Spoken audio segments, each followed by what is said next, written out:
The Mongols produced much bloodshed. However, they also revolutionized the medieval world's economy. They successfully united places as far apart as Italy and India in one trade network centered around the Mongol Empire. The Mongols had a fascinating reason for wanting to grow their economy.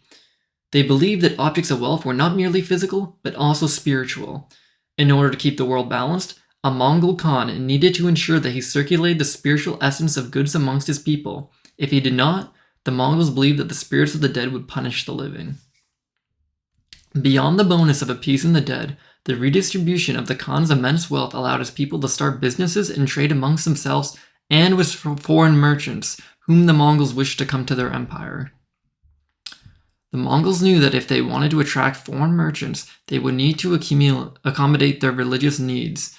Furthermore, the nomadic Mongols knew that much of the world's people were sedentary, choosing to live in towns and cities instead of a life of migration.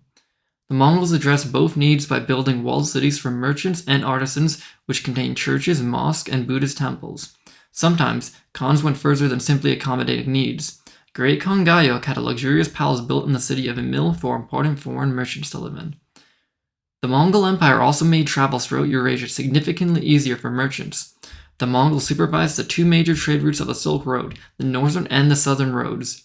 The northern road connected the Baltic to the Caspian, Black, and Mediterranean seas and extended in the east all the way to China. The southern road allowed merchants to travel from Egypt to the Maluku Islands of Indonesia. To make travel along their trade routes quicker, the Mongols implemented yam stations.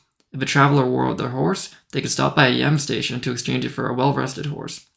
Due to the trade routes, merchants could travel throughout Eurasia, bringing vital goods from one place to another, which bolstered Eurasia's economy. Overall, the Mongols revolutionized the medieval world's economy. Firstly, their spiritual beliefs encouraged their society's wealthiest member, the Khan, to distribute his wealth, which allowed people to start businesses and trade. Secondly, the Khan's accommodation of merchants' needs and sometimes excessive generosity toward them turned the Mongol Empire into a merchant hotspot. Finally, the maintenance of trade routes and brilliant yam stations made it possible for merchants and their goods to travel throughout Eurasia.